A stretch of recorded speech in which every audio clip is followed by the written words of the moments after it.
Hi viewers, welcome back to VK vlogs. இன்னைக்கு நம்ம சேனல்ல எங்க ஃபேமிலியோட நாங்க எங்களுடைய குலதெய்வம் கோயிலான ஸ்ரீ சிறுவாச்சூர் மதுரகாளியம்மன் கோவிலுக்கு போன டிராவல் விலாக் பத்தி தாங்க பார்க்க போறோம். ஸோ இந்த வீடியோ ரொம்பவே இன்ட்ரெஸ்டிங்கா இருக்கும். இந்த கோவிலுக்கு நாங்க போகும்போது அங்க இருந்து நாங்க வேற எங்கெல்லாம் போனோம் அப்படின்றதையும் நீங்க இந்த வீடியோல பார்க்க முடியும். ஸோ வீடியோவை ஸ்கிப் பண்ணாம பாருங்க. வாங்க வீடியோக்குள்ள போலாம். ரொம்ப வருஷம் கழிச்சு நாங்க எங்க ஃபேமிலியோட எல்லாரும் ஒன்னா சேர்ந்து நாங்க வந்துட்டு குலதெய்வம் கோயிலுக்கு போயிருந்தோம். சென்னையில இருந்து எங்க கோவிலுக்கு போறதுக்கு நியர்லி 5 hours டிராவலிங் டைம் ஆயிடும். கோவில் வந்து எங்க இருக்குன்னு கேட்டீங்கன்னா திருச்சி பெரம்பலூர் ஹைவேல இருக்குங்க. ஸ்ரீ சிறுவாச்சூர் மதுரகாளியம்மன் பெரம்பலூர் டிஸ்ட்ரிக்ட்ல இருக்கு. மார்னிங் ஒரு 3:30 4 o'clock அரௌண்ட் நாங்கள் கிளம்பிட்டோம்.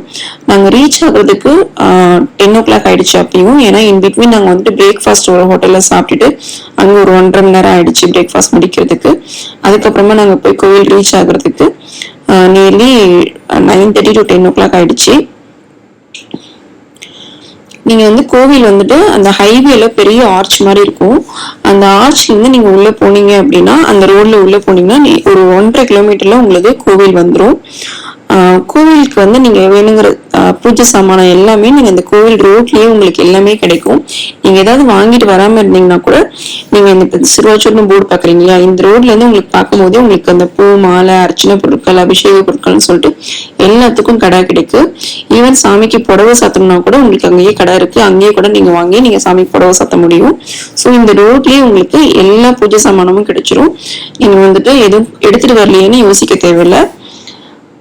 ஒரு 1.5 kilometer நீங்க உள்ள போனீங்க அப்படின்னா அந்த ஆர்ச்ல இருந்து, அதாவது அந்த ஹைவேல இருந்து ஆர்ச்ல உள்ள நம்ம உள்ள போனோம்னா கோவில் நமக்கு வந்து ரீச் ஆயிட முடியும். சிறுவாச்சூர் மதுரகாளியம்மனுடைய ஸ்தல வரலாறு, அந்த கோவிலுடைய சுவாமியோட சக்திகள் சிறப்புகள் என்ன அப்படின்றத நான் தனியாவே ஆல்ரெடி உங்களுக்கு ஒரு வீடியோ போட்டிருக்கேன். அந்த வீடியோவை பார்க்கலன்னா அந்த வீடியோட லிங்கை நான் டிஸ்கிரிப்ஷன்ல ஆட் பண்றேங்க. நீங்க அதை கிளிக் பண்ணி பாருங்க. உங்களுக்கு இந்த கோவில் பத்தின எல்லா டீட்டெயில்ஸுமே உங்களுக்கு தெரிய வரும். சுவாமியோடைய பிரசித்தி பெற்றகள் என்ன, சுத்து வட்டாரத்துல என்னெல்லாம் இருக்குன்றது நான் எல்லாமே டீட்டெயிலா உங்களுக்கு அந்த கோவில் வீடியோல நான் உங்களுக்கு சொல்லியிருக்கேன். இப்ப கோவில் வந்தாச்சு. கோவிலுக்கு முன்னாடியே நல்ல பெருசா தெப்பக்குளம் இருக்கு. இதுக்கு முன்னாடி இது வந்து இந்த அளவுக்கு மெயின்டைன் பண்ணல. இப்ப வந்துட்டு இதை நல்லா கிளீன் பண்ணி நல்லா மெயின்டைன் பண்ணிட்டு இருக்காங்க.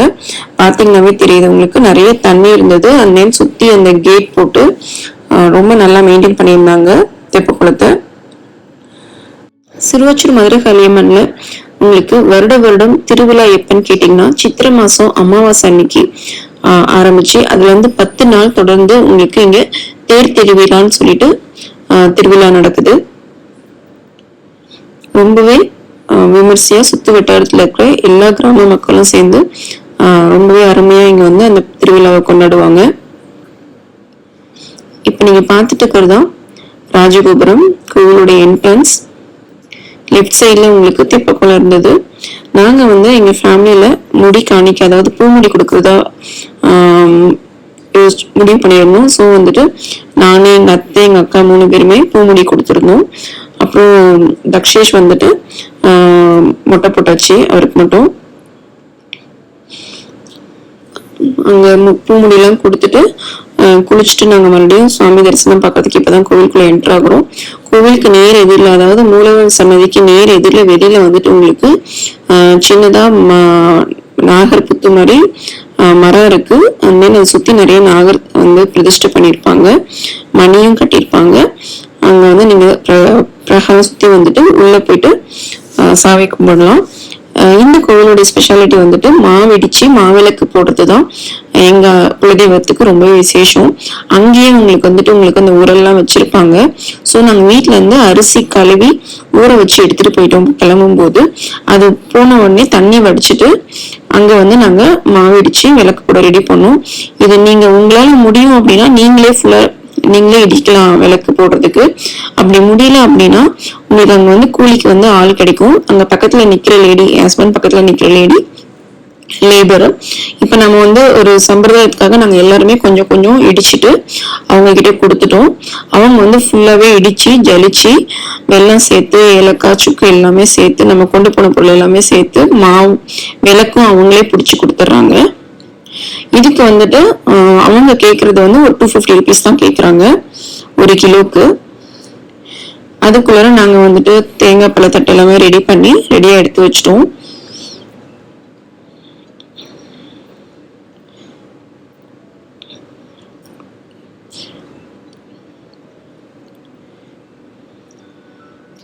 பாருங்க, விளக்கு ரெடி ஆயிடுச்சு. என் ஹஸ்பண்ட் கையில வச்சிருக்காங்க. இப்போ வந்து சாமி தரிசனத்துக்கு கிளம்பிட்டோம்.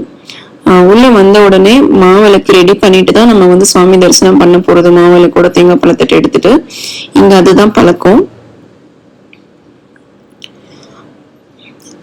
கோவில் சுத்தி உங்களுக்கு இந்த மாதிரி அந்த அந்த பக்கம் வந்துட்டு மாவு இடிக்கிறதுக்குமே தனியா இடத்துல உங்களுக்கு உரல் உலக்கு எல்லாமே வச்சிருப்பாங்க.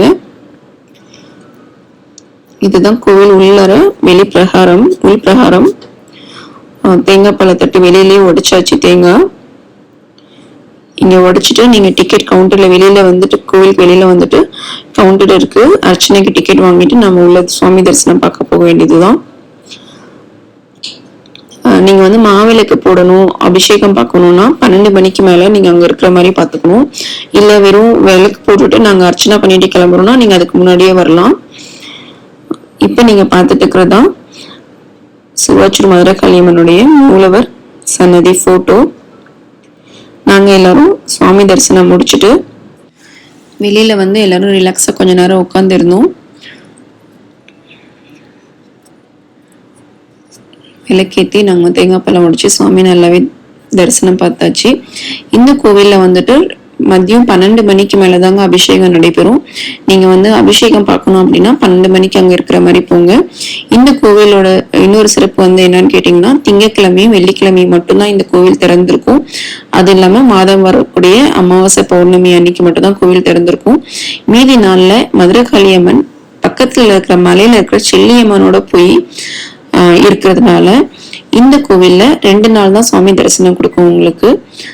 ஸோ நீங்க கோவிலுக்கு போற ஐடியா இருக்கு அப்படின்னா திங்கள் வெள்ளி இல்ல அமாவாசை பௌர்ணமி அன்னைக்கு மட்டும் பிளான் பண்ணுங்க. இதுதான் செல்லியம்மன் கோவிலுக்கு போகக்கூடிய வழி. மதுரகாளியம்மன் கோவில் தாண்டி உங்களுக்கு மலை மாதிரி ஒரு சின்னதா போகும் ரூட்டு, அந்த பாதை தான் இது. சிறுவாச்சூர்ல சுவாமி தரிசனம் முடிச்சுட்டு நாங்க வெளியில வரவே மணி 12:30 கிட்ட ஆயிடுச்சு. ஆக்சுவலா வந்துட்டு சிறுவாச்சூர்ல தரிசனம் முடிச்சுட்டு சிறுவாச்சூர் பக்கத்துல இருக்கக்கூடிய செட்டிக்குளம் ஏகாம்பரேஸ்வரர் கோயில் போலாம் பிளான் பண்ணிருந்தோம். 12 மணிக்கு மேல அங்கேயும் கோயில் சாத்திருப்பாங்கன்னு சொல்லிட்டு அங்க போக முடியல. ஸோ சிறுவாச்சூர்ல வந்து டைரக்டா நாங்க வந்து திருச்சி போயிட்டோம். திருச்சியில வந்துட்டு ஹோட்டல் அஸ்வின்ல வந்துட்டு லஞ்ச் சாப்பிடும் போது அங்க வந்து எங்களுடைய ரிலேஷன் ஒருத்தவங்க இருந்தாங்க. ஸோ அவங்கள அப்படியே பார்த்துட்டு ஒரு செல்ஃபி எடுத்துட்டு அங்கிருந்து கிளம்பி என்னுடைய சித்தி வீட்டுக்கு நாங்க போயிட்டோம். மலர் சித்தி வீடு வந்து திருச்சியில தான் இருக்காங்க. அங்க போயிட்டு ரிலாக்ஸா ஒரு 1 hour எல்லாருமே ரெஸ்ட் எடுத்துட்டு காஃபி குடிச்சிட்டு ஒரு 5 மணிக்கா கிளம்பி மறுபடியும் விராலிமலைக்கு போயிருந்தோம். விராலிமலை நான் ஃபர்ஸ்ட் டைம் போயிருந்தேன். ரொம்பவே அருமையா இருந்தது அந்த கோவில், அந்த இடம் எல்லாமே. அழகழகா அவ்வளோ மயில் பார்க்க முடிஞ்சது விராலிமலையில. ரொம்பவே சின்ன மலை தான். நீங்க வந்து காரே மேல வர வரைக்கும் உங்களுக்கு ஃபெசிலிட்டி பண்ணியிருக்காங்க, ரோட் போட்டிருக்காங்க. ஸோ நீங்க வந்து டைரக்டா உங்க காரே மேல எடுத்துட்டு போய் டிரைவ் பண்ண முடியும். இந்த விராலிமலையில நான் என்னெல்லாம் பார்த்தேன் அப்படின்றத நான் உங்களுக்கு வந்து ஸ்பெஷலா தனியாவே உங்களுக்கு வந்து விராலிமலை வாக் தனியா உங்களுக்கு போடுறேன். விராலிமலையில சுவாமி தரிசனம் முடிச்சுட்டு நேரா நாங்க வந்து ஸ்ரீரங்கம் கிளம்பிட்டோம். ஸ்ரீரங்கம் போகும்போது நியர்லி 6:30 கிட்ட ஆயிடுச்சு. ஸ்ரீரங்கம் போய் சாமி தாயார் சன்னதி சாமி கும்பிட்டுட்டு அப்புறம் எல்லா பிரகாரம்லாம் சுத்திட்டு நாங்க வந்து ரங்கநாதரை தரிசிக்கலான்னு உள்ள போகும்போது நியர்லி 1 hour வந்துட்டு லாக் பண்ணிட்டாங்க. வெயிட் பண்ணி தான் 1 hourக்கு மேல லாக் பண்ணிட்டாங்க. அதுக்கப்புறம் தான் நாங்க வந்துட்டு சுவாமி தரிசனம் பார்க்க முடிஞ்சது.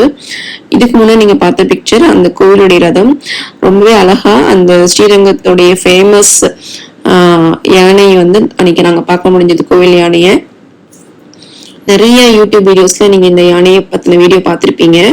அந்த யானை தான் இது. அன்னைக்கு ஏதோ ஒரு பூஜை நடக்கிறனால 7:30 மணிக்கு மேலதான் மூலவர் ரங்கநாதரை வந்து தரிசிக்க முடியும்னு சொல்லிட்டாங்க. 7:30 8 மணி ஆயிடுச்சு எங்களுக்கு தரிசனத்துக்கு. அது வரைக்கும் நட சாத்தி வச்சுட்டாங்க. ஸோ அதனால நாங்க வந்துட்டு மீதமுள்ள எல்லா பிரகாரத்திலையும் சுவாமி தரிசனம் பார்த்துட்டு கடைசியா அங்க போயிருந்தோம். அங்க போயுமே எங்களுக்கு 1 hour நாங்க கியூல வெயிட் பண்ணோம். 1 hour மேலேயே வெயிட் பண்ணோம். நல்லா ரங்கநாதரையும் நல்லா சேவிச்சுட்டு நாங்கள் வந்து அன்னைக்கு திரும்பி ரிட்டர்ன் அன்னைக்கு நைட்டு நாங்கள் எங்கேயும் ஸ்டே பண்ணல. நாங்கள் வந்து டைரெக்டாக சென்னை வந்துட்டோம். கண்டிப்பா இந்த வீடியோ உங்களுக்கு ரொம்பவே இன்ட்ரெஸ்டிங்காக இருந்திருக்கும்னு நினைக்கிறேன். தேங்க்யூ ஃபார் வாட்சிங். See you. Bye bye.